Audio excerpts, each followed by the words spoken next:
এ যেন এক অদ্ভুত সমাপতন। 2008 সালে পশ্চিমবঙ্গ থেকে টাটাদের তাড়ানোর অভিযোগ উঠেছিল, আর 4 বছর পর সেই রাজ্যে প্যান আইআইটির মঞ্চকে কাজে লাগিয়ে টাটাদের কাছে ছত্তিশগড়ে বিনিয়োগের আহ্বান জানালেন মুখ্যমন্ত্রী রমন সিংহ। সূত্রের খবর, আইআইটির প্রাক্তনীদের সমাবেশে আমন্ত্রণ পাওয়ার পর থেকেই ঠিক কী উদ্দেশ্য নিয়ে তিনি সেখানে আসবেন তা ঠিক করে ফেলেছিলেন রমন সিংহ। ওয়াকিবহাল মহলের বক্তব্য, বর্তমানে উৎপাদনমূলক শিল্পের দিকে ঝুঁকছে ছত্তিশগড়, আর সেক্ষেত্রে তাদের বড় হাতিয়ার হতে পারে একটি গাড়ির কারখানা। সে কারণে আমন্ত্রণ পাওয়ার পরই সমাবেশে আগত বিখ্যাত গাড়ি সংস্থাগুলির শীর্ষ কর্তাদের সঙ্গে তার আলাদা বৈঠকের ব্যবস্থা করে দেওয়ার জন্য উদ্যোক্তাদের কাছে আর্জি জানান রমন সিংহ। সেই মতো এদিন টাটা গোষ্ঠীর নন এক্সিকিউটিভ ভাইস চেয়ারম্যান রবিকান্তর সঙ্গে মধ্যাহ্নভোজের সময় ছত্তিশগড়ে বিনিয়োগের আহ্বান জানান তিনি। শুধু তাই নয়, আপাদমস্তক পেশাদারিত্বের সঙ্গে সেখানে গাড়ি কারখানা তৈরির সহায়ক পরিবেশও তথ্য পরিসংখ্যান দিয়ে টাটা কর্তার কাছে তুলে ধরেন ছত্তিশগড়ের মুখ্যমন্ত্রী।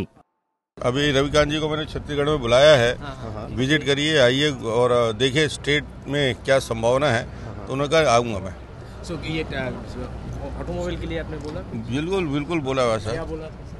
बहुत पॉजिटिव थे वो। ओनली ऑटोमोबाइल और टाटा का और कुछ? हमने कहा आइए छत्तीसगढ़ को देखिए, तो ये सारा चीज़ क्लियर हो जाएगा। রমন সিংহ দাবি, প্রস্তাব বিবেচনার আশ্বাস দিয়েছেন রবিকান্ত।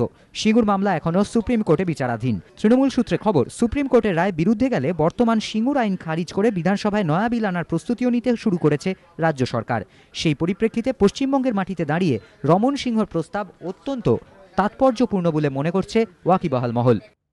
সংশ্লিষ্ট মহলের মতে, বিনিয়োগকারীদের কাছে শুধু আহ্বানই যথেষ্ট নয়, শিল্প গড়তে সেই রাজ্যের সদিচ্ছাও সমান জরুরি। যে সদিচ্ছার প্রমাণ দিতে শুধু রায়পুর থেকে তথ্য জড়ো করে টাটাদের কাছে ছুটে এসেছেন স্বয়ং মুখ্যমন্ত্রী। এমনকি রমন সিংহর এই শিল্প সদিচ্ছা পশ্চিমবঙ্গ সরকারের কাছে একটা উদাহরণ হয়ে থাকতে পারে বলেও মনে করছেন বণিক মহলের একাংশ। ধ্রুবজ্যোতি প্রামাণিক, এবিপি আনন্দ, কলকাতা।